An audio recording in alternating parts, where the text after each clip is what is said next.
Many of you know the song, Sympathy for the Devil. It's sung with appropriate irony and defiance by Mick Jagger, and it chronicles a number of Lucifer's greatest hits throughout human history. Religious wars, world wars, assassinations, genocides. The end of the refrain is, "Pleased to meet you. Hope you guess my name. But what's puzzling you is the nature of my game." What is the nature of Lucifer's game? Is human history a contest between God and Satan, each marshaling followers for an eternity in heaven or hell? Do we as human beings need saving? If so, from what? If not, why not? These questions are the purview of a discipline known as theological anthropology. It asks, what is the human condition such that we need to be saved? What is the problem to which a political or social or psychological solution is insufficient? What's the human predicament that only religion can resolve?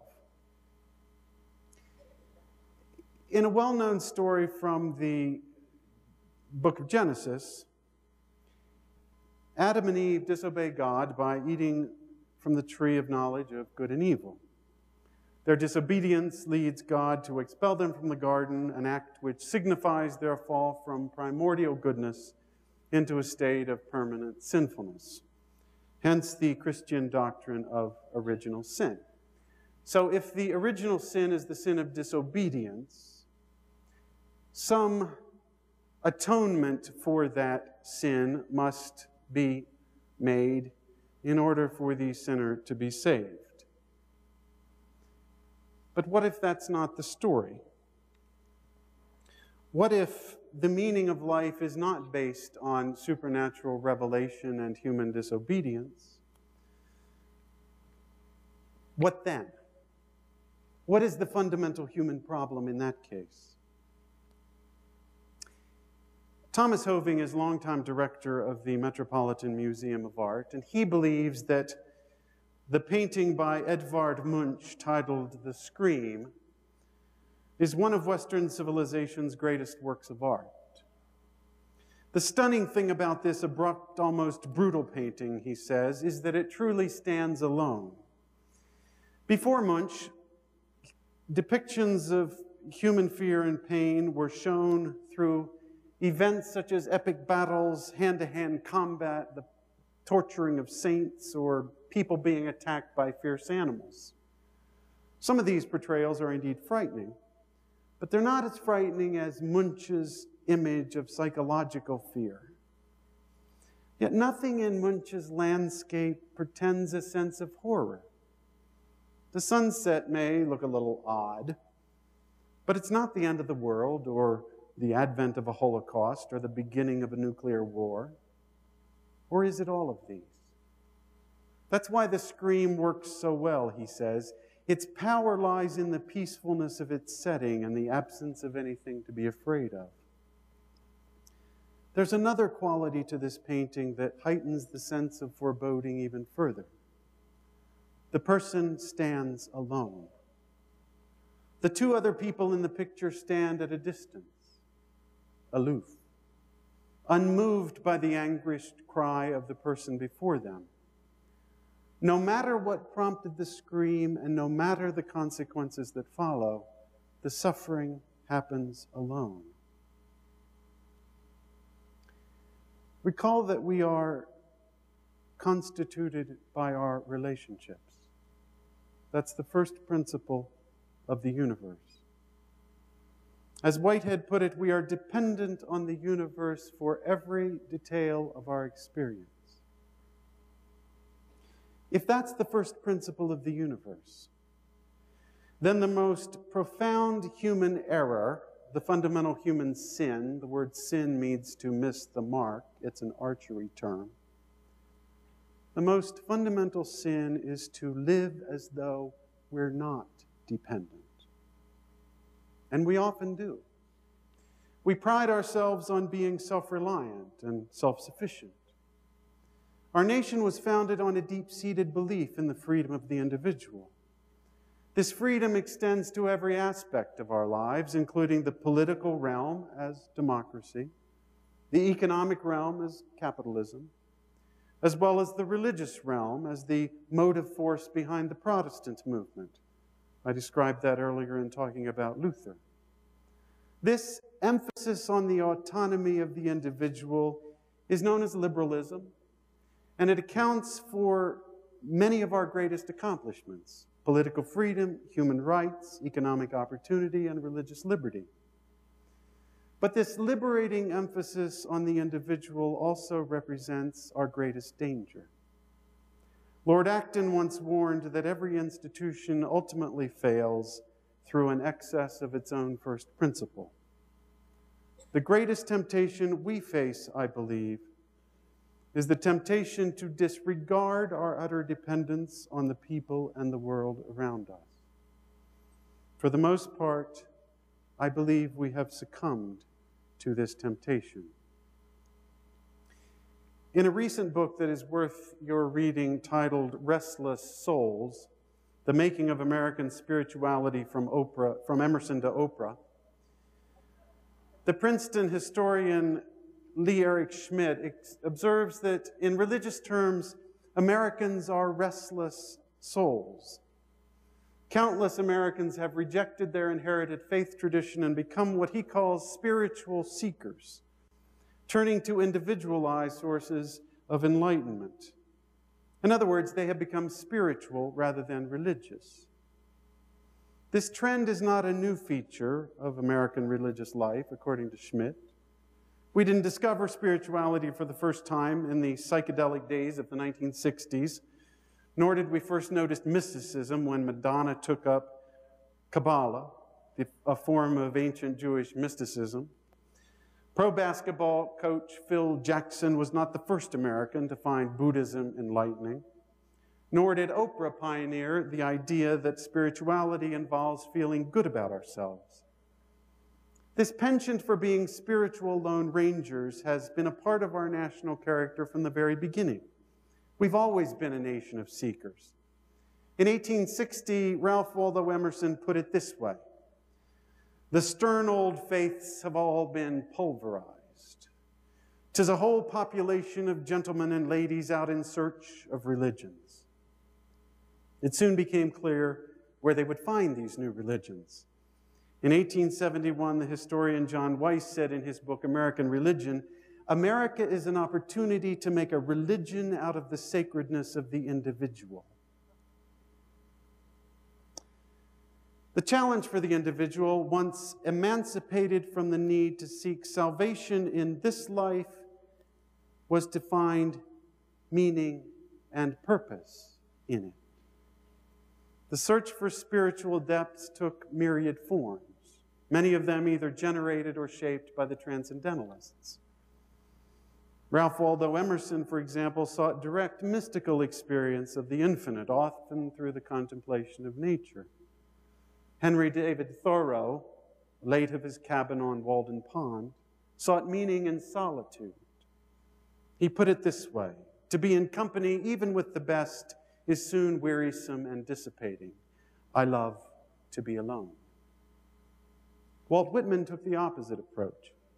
He viewed religions as landscapes. Each has its own unique appeal. The goal with religions, as with landscapes, is to experience as many as possible. As Whitman put it, the goal is to know the universe itself as a road, as many roads, as roads for traveling souls. This individualist approach to spirituality was sufficiently worrisome and sufficiently well established that when Alexis de Tocqueville visited the U.S. in the 1830s, he became concerned about it. "America is a novel expression of individualism," he said. "When it comes to religion, however, the new democracy seems to throw each of its citizens back forever upon themselves and to confine them entirely within the solitude of their own hearts." Even Walt Whitman, effusive champion of the open road, saw dangers ahead. In Leaves of Grass, Whitman describes the state of mind of a seeker who has been on the road too long. Downhearted doubters, dull and excluded, frivolous, sullen, moping, angry, affected, disheartened, atheistical, I know every one of you. I know the sea of torment, doubt, despair, and belief. Make no mistake, there's nothing wrong with the spiritual practices of contemplation, solitude, and exploration. In fact, they are much to be desired, and most of us do far too little of them. But they are not sufficient. The question confronting the individual seeker, according to Schmidt, is this: is Whitman's open road about ceaseless and adventuresome questing, about exploring many paths rather than settling on one, about the intuitive and artistic openness of the individual to inspiration from wherever it may come? Is the point precisely the freedom of spiritual seeking? Or is the real point to find a well-marked path and submit to the disciplines of a new religious authority in order to submerge the self in a larger relationship to God and community? In other words, does our emancipation from the clutches of what many people call pejoratively organized religion give us the freedom always to live in novel spiritual lands? Spiritual one night or 1 week stands forever? Or does it also give us the freedom somehow to find our way to a new spiritual home? What about us? Are we perennial seekers? Or are we looking for a home? Have we found one? Let me talk about the freedom of the perennial seeker in a somewhat different way. Many of you know the music of Green Day, a contemporary band that came out of the punk clubs of San Francisco. Today, Green Day, in case you don't know them, is one of the most popular bands in the US, if not in the world.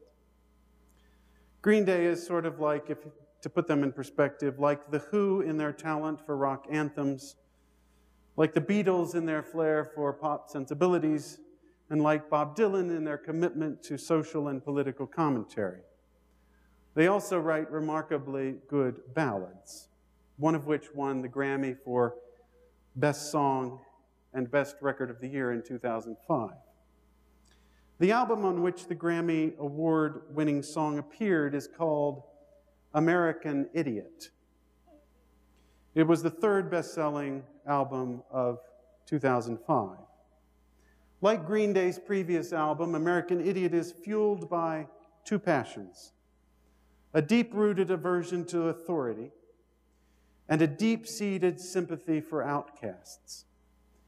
The lyrics of the song American Idiot read, in part, "One nation controlled by the media, information age of hysteria, it's going out to idiot America.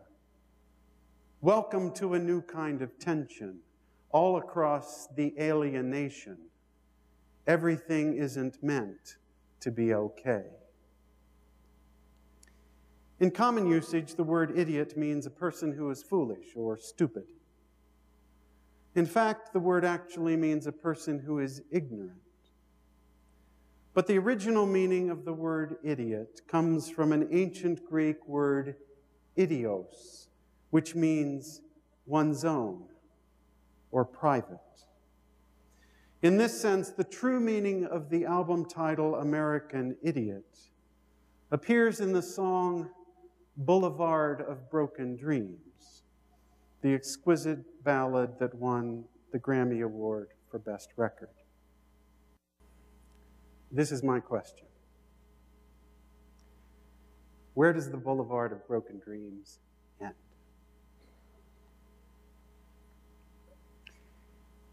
We are a world of people steeped in a sense of independence and self-sufficiency, and it simply isn't true.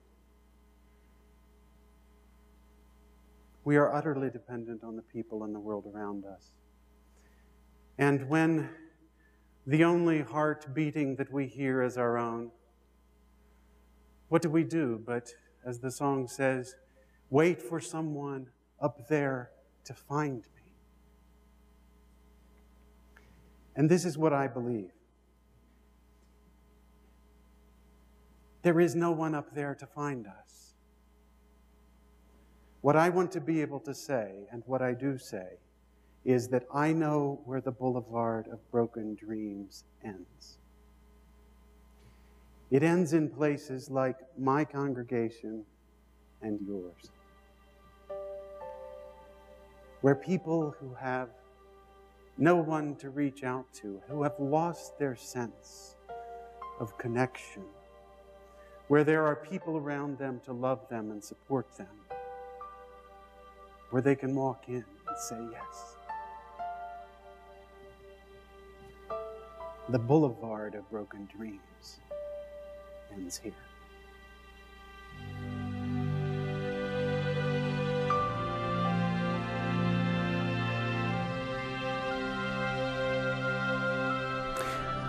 I think one of the things that I hope will come out of this is an awareness that we stand at a moment of great opportunity.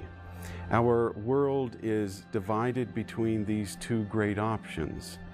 One way of viewing God, religion, faith, revelation, and another way which says that's wrong.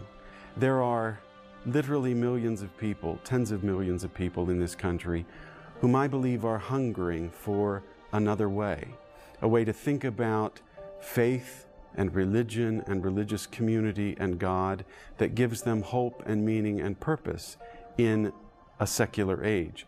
I think we have something to offer. But if we are going to offer that, we're going to have to be clear and positive and constructive in talking about what we believe, what we stand for, and what we have in common as a religious community.